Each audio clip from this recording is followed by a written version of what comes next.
All right, welcome to the week 20 recap. We're going to get right into it.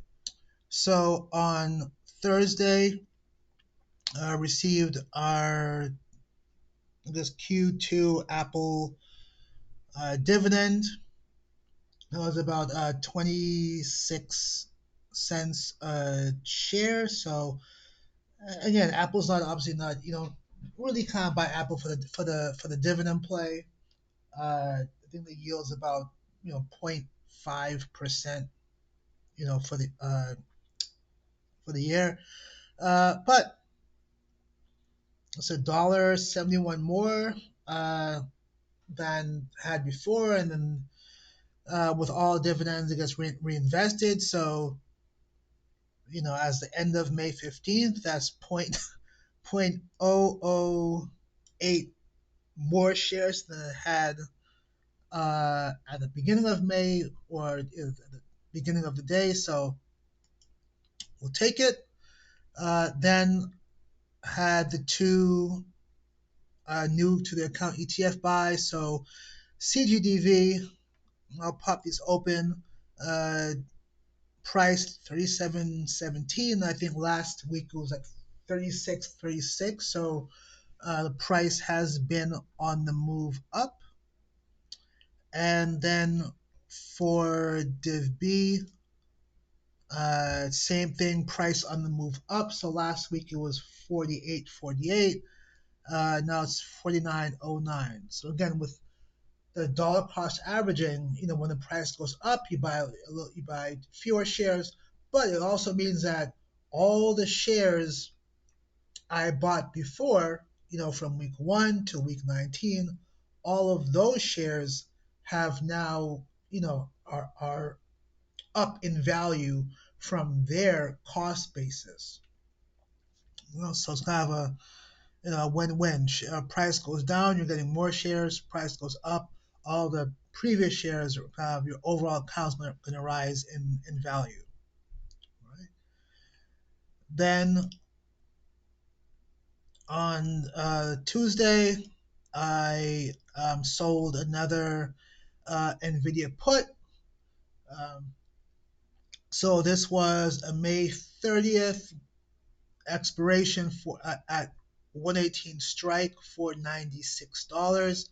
Now this is a earnings play. So again, this kind of I see it as like triple risk. So it's earnings play on what has been a volatile stock in what has been a volatile market. So again, definitely would not kind of recommend this. I'm kind of keeping it. It's one option. It's less than kind of half the overall account balance. So kind of keeping it tight, and we'll definitely monitor this as it gets closer to the date, to then say we'll close it or don't want to kind of keep it open through earnings. So we'll kind of again as usual, kind of just take it day by day and see from there.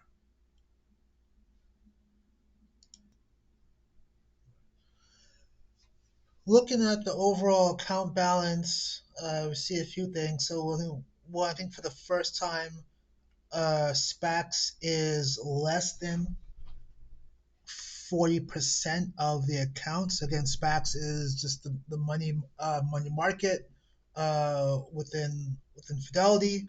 So and that's expected. We're using SPACs to buy DIVB and CGDV. So again, obviously, if you kind of keep on going, eventually SPACs will go to zero. For SCHD and JEPQ, see that SCHD is a little bit ahead, doing a little bit better. Both are negative, but doing a little bit better year to date. And there will be some. I think both will have a dividend in June. So uh, even if the market stays relatively flat, or those two ETFs stay relatively flat, they're both going to get helped by dividends next month. FNILX now positive, back to positive growth for the year. It's good to see.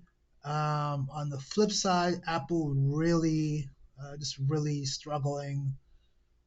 I mean, I can say more there, but again, there's probably plenty of YouTube videos that kind of go over Apple's struggles. But I think from a long term view, still very much positive in my account.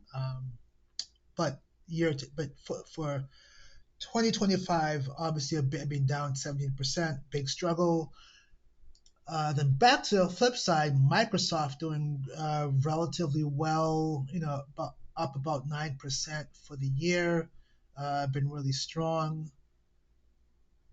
And then DIVB and CGDV. So CGDV get up about $35 on DIVB. But again, you can also see that combined they're now 9% of the account, and it's not even halfway through the year yet. So those are and as those grow in account size, they're kind of taking away from everything else from an account size percent perspective. Okay, so in other words, the impact of these two ETFs will only grow larger and larger as time goes on. And then, as I mentioned in the activity section, our NVIDIA put. So this was sold at 96.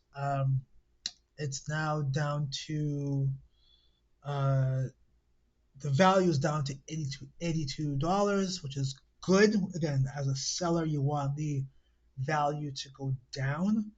And as I mentioned, we'll kind of see how it is.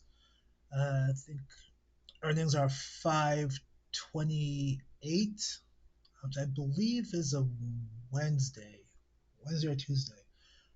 So we will uh, see how that goes.